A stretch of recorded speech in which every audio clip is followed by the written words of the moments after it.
Hello दोस्तों, ये है बेसिक ग्रामर की क्लास 6 और क्लास 6 में पढ़ने वाले हैं जेंडर। जेंडर चार प्रकार के रहते हैं। देखो, masculine gender, feminine gender, common gender, neutral gender. Masculine में मेल आते हैं, फेमिनाइन में फीमेल आती हैं, कॉमन में मेल और फीमेल दोनों आते हैं और न्यूट्रल में आती है निर्जीव वस्तुएं। अब हम सीखने वाले हैं कि मेल और फीमेल को पहचानेंगे कैसे, कि ये मेल है या फीमेल है।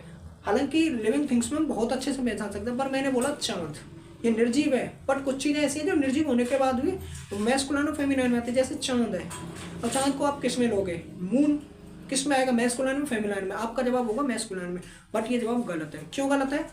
क्योंकि चांद आता है फेमिनाइन में। क्योंकि हम कभी भी कंपेरिजन करते हैं ना, मेरी चांद जैसी महबूबा, अब महबूबा से इसकी कंपैरिजन कर रहे हैं, तो इसलिए चांद सुंदर है, तो चांद को किस में रखेंगे? फेमिनाइन में। जो भी चीज़ कठोर है, क्रूअल है, स्ट्रेंथ है, रफ है यानी निर्दयी है, वो सब चीजें आएंगी मैस्कुलाइन में। और जो भी चीज शांत स्वभाव की है, सुंदर है, वो सब आएंगी फेमिनाइन में। जैसे मौत, डेथ, ये किस में आएगी? मैस्कुलाइन में, फेमिनाइन में। मौत खतरनाक रहती है ना, डर रहता है, तो ये मौत आएगी मैस्कुलाइन में। मैंने बोला प्रकृति, प्रकृति एकदम सुंदर है, एकदम शांत स्वभाव की लगती है, तो प्रकृति किस में आ जाएगी? प्रकृति आएगी फेमिनाइन में। मैंने बोला बाढ़, बाढ़ कैसी है? निर्दयी है ना, जब आती है तबाही मचा देती है, एकदम कठोर है, तो बाढ़ किस में आएगी? मैस्कुलाइन में, फेमिनाइन में नहीं गया। अब अच्छा, अब आते हैं कॉमन नाउन में। कॉमन जेंडर, कॉमन जेंडर कौन कौन से हैं?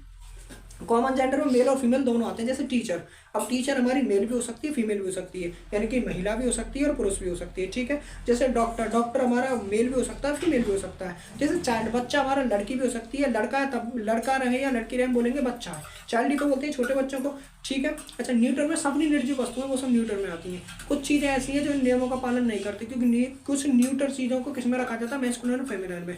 देखिएगा कौन सी चीज़ें न्यूट्रल में आती है। देखो, मैटेरियल नाउन है वो भी न्यूट्रल में रहेगा। एब्स्ट्रैक्ट नाउन की जितनी भी थिंग्स है वो सब न्यूट्रल में आएगा।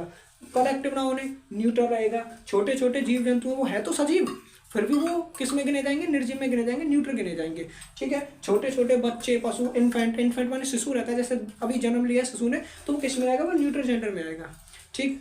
समझ में आ गई? जेंडर कई प्रकार के, चार प्रकार के। जो कठोर है वो तो मैस्कुलाइन में आएंगे, जो कोमल है, सुंदर है, वो फेमिनाइन में आते हैं। मेल और फीमेल दोनों, जिसमें जैसे स्टूडेंट है, स्टूडेंट में क्या रहेगा?